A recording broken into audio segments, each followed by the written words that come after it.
हम आज करना चाहते हैं पावर मिल के अंदर प्रोग्रामिंग, ठीक है। इधर देखो, तो उसके लिए मेरे को सबसे पहले एक मॉडल चाहिए। अब मॉडल कहाँ से आएगा?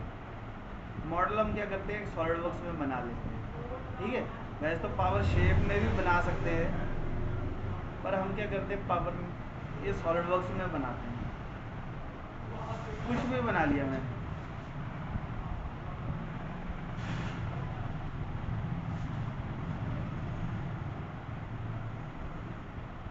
ठीक है। इसकी डायमेंशन दे दो 150 दे देते हैं, ठीक है। बाकी के कुछ भी डायमेंशन दे सकते हैं, 100 कर देता हूँ,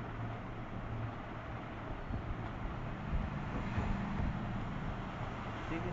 चाहो तो रेडियस भी लगा सकते हैं,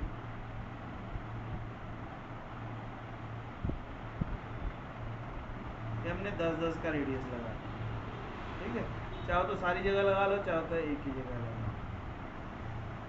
अब ये z हमारा ऊपर को है, तो हम इसकी डायरेक्शन नीचे कर देते हैं,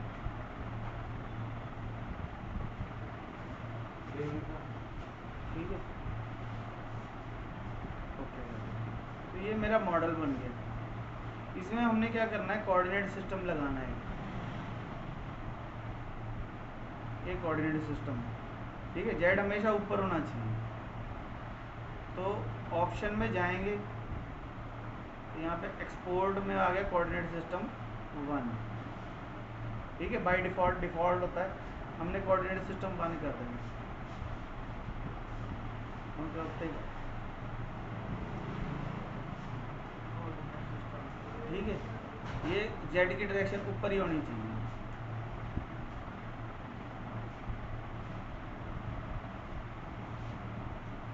इस पार्ट को मेरे को सेव करना है,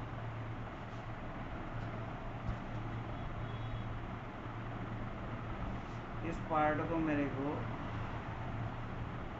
सेव एज IGS कर देंगे, ठीक है। पार्ट 2 IGS, तो पार्ट 2 IGS किया, सेव किया, सॉलिड वर्क्स का काम खत्म। अब हम इसको कर देते हैं बंद, ठीक है। अब हम आ गए पावर शेप में। पावर शेप का नाम बदल गया है, अब ये 2018 पावर मिल है, इसमें मॉडलिंग कर दिया। पहले इसका नाम पावर शेप होता था, अब कर दिया मॉडलिंग। हमने यहाँ क्या करना है, फाइल को ओपन करेंगे, और यहाँ पे ओपन की बजाय, ओपन से भी अच्छा ये है कि आप इंपोर्ट कर लो। इंपोर्ट में सीधा वो फाइल को हम ओपन कर सकते हैं।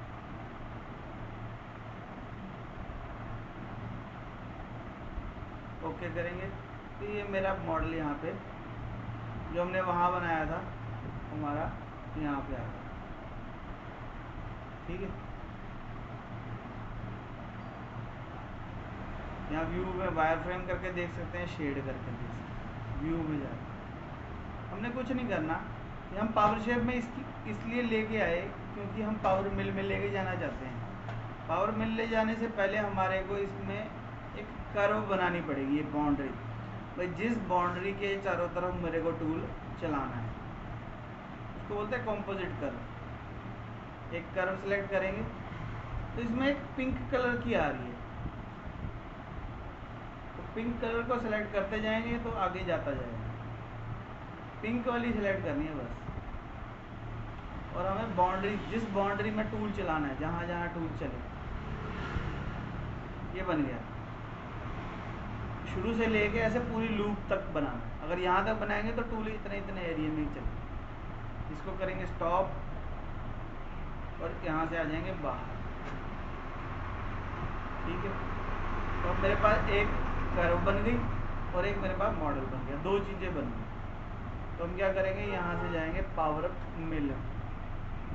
पावर मिल करते ही यहाँ पे, क्योंकि ये पावर मिल का ही पोर्शन है, वो अपने आप पावर मिल खोल देगा और ये मॉडल पावर मिल के अंदर चला जाएगा। यानी सॉलिड वर्क्स से हम पावर शेप में ले गए, पावर शेप से हम फिर पावर मिल में ले गए, ठीक है।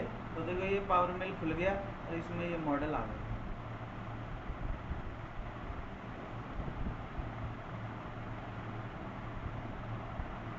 ठीक है, ये पावर मिल में आ गया। और देखो हमारा कोऑर्डिनेट सिस्टम भी ऑटोमेटिकली वहाँ पे सेट हो गया। ठीक है, ये जेड हमारा ऑटोमेटिकली वहाँ पे ऊपर आ गया। अगर चेंज करना हो वो एक अलग कहानी है। अभी हम सिर्फ ये देखना चाहते हैं कि भाई सही तरीके से टूल कैसे चलेगा। जेड इधर आ गया, पर हमारी जो पावर शेप में कर्व थी, ये वाली कर्व, कंपोजिट कर्व, ये नहीं आई। इसको करो कंट्रोल सी और पैटर्न में जाके, यहाँ पैटर्न है, पैटर्न पे क्लिक करके कंट्रोल वी, तो वो कर्व भी यहाँ पे आ गई। ठीक है, यानी पावर शेप से अगर पावर मिल में लाना, कंट्रोल सी वी करके भी ला सकते हैं। ठीक है, तो अभी इस पैटर्न वाली कर्व को मैं कर दूंगा इंसर्ट मॉडल। इस कर्व के ऊपर क्लिक करेंगे, राइट क्लिक, इंसर्ट मॉडल, भाई ये मॉडल में चली जाए। ठीक है, यानी कि दो चीज़ें हो गई। हमने क्या किया, सॉलिडवर्क्स से पावर शेप में गए मॉडल को लेके, वहाँ से हम पावर मिल में ले आए, और जो कर्व है उसको हमने कॉपी करके यहाँ पे ले आए। ठीक है, अब मेरे को इसके ऊपर टूल चलाना है, उसके लिए मेरे को चाहिए tool path. But tool path create करने के लिए यहाँ पे हम जाएंगे tool path, choose a tool path strategy. अब यहाँ पे बहुत सारे टूल पाथ स्ट्रेटेजीज हैं, हर एक के अंदर बहुत सारी हैं, बहुत सारे हैं। तो हम इसमें सबसे पहले करेंगे कर्व मशीनिंग। ये मेरे को सिर्फ कर्व के ऊपर ऊपर चलानी है, जो हमने कंपोजिट कर्व बनाई है ना, उसके ऊपर ऊपर। तो हमने कहा जी 2D कर्व प्रोफाइल लेना है भाई, ये जो कर्व है इसके ऊपर ऊपर चले। ठीक है, तो जैसे ही उस पर क्लिक करेंगे तो ये विंडो खुल जाएगी हमारे सामने। इसमें सबसे ऊपर है वर्कपीस। वर्कपीस हमारे पास 1 नंबर ऑलरेडी है।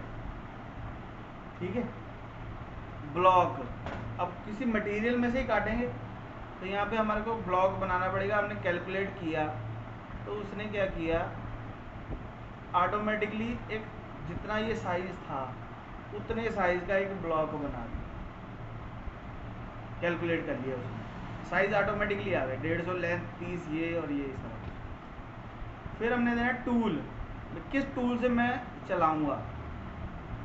तो मैंने कहा जी मुझे 10 mm का टूल चलाना है, एंड मिल। ठीक है, और कोई टूल चाहिए होता तो वो भी आ सकता था, तो हमने कहा जी एंड मिल चलाना चाहते हैं। ठीक हो गया, उसके बाद इसको नहीं छेड़ते, इसको भी नहीं छेड़ते। उसके बाद आते कर्व प्रोफाइल पे, भाई मुझे कर्व चलानी कौन सी है।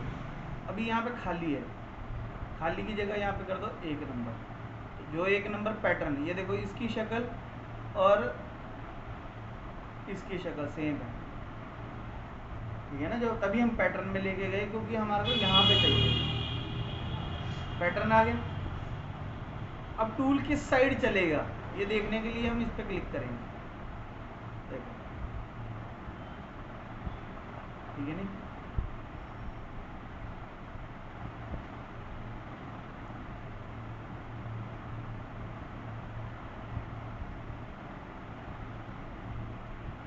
ठीक है।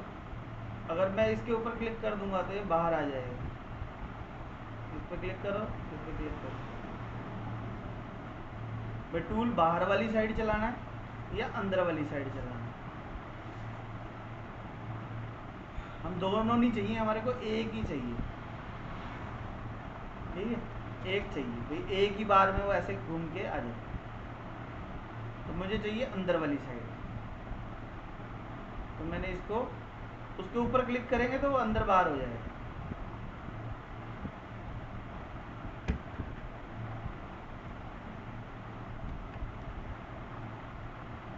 इस पर क्लिक किया, इस पर क्लिक किया, ये वाली प्रोफाइल को हम डिलीट कर देते हैं।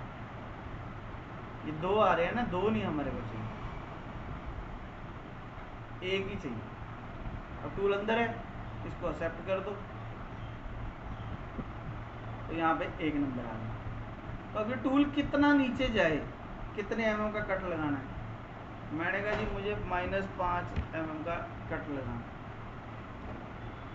ठीक है, -5 mm नीचे जाओ बस, और कुछ नहीं छेड़ने की ज़रूरत, सिर्फ कैलकुलेट करो, ठीक है ना। बाकी की चीज़ें भी मैं बताऊंगा इसमें क्या क्या करना है, ठीक है। फिलहाल अभी हम ये पहला स्टेप है, ठीक है ना। इससे हमारा क्या होगा, टूल चलने लग जाएगा। देखो यहाँ पे टूल पाथ बन गया, अगर नहीं दिख रहा तो वायर फ्रेम कर दो। तो यहाँ पे ग्रीन कलर में हमारे को ये दिख रहा है टूल पाथ, हरे रंग का दिख रहा है भाई, ये मेरा टूल पाथ है। यहाँ टूल जाएगा, ज़्यादा है तो यहाँ से टॉप व्यू करके देख लो, ये टूल पाथ, क्योंकि हमने टूल का मुंह अंदर कर दिया था इसलिए वो अंदर वाली साइड चला।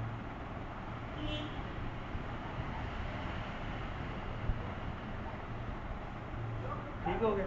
अब हम टूल को चला के देखना चाहते हैं, तो उसके लिए हम जाएंगे वापस टूल पाथ में। टूल पाथ में ऑप्शन है सिमुलेशन, तो मैं चला के देखना चाहता हूँ।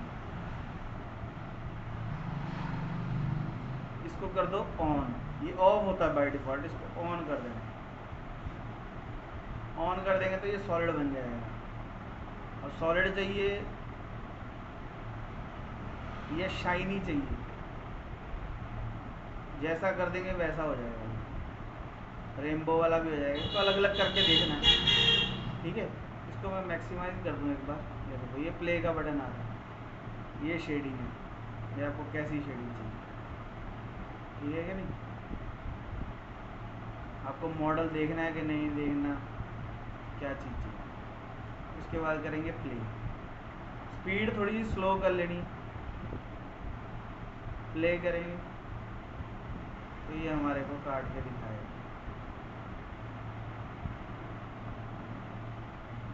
कि मेरा टूल किधर किधर जाए,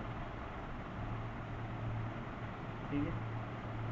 प्लेन कर देंगे, इसको गो बैक कर सकते हैं, एग्जिट कर देंगे तो ये बाहर आ जाएगा। अगर हम ऐसे ही प्ले करके देखें, अब हम उसके अंदर नहीं गए और ऐसे ही प्ले दबाएंगे तो ये सिर्फ हमारे को टूल पाथ दिखाएगा भी किधर किधर टूल जा रहा है। बात समझ में आई। हम ये करना चाह रहे थे कि मेरा टूल पाथ कैसे कैसे कटिंग करेगा। अगर हम इसको ऑन कर लेते हैं, रेनबो कर दें, गो बैक,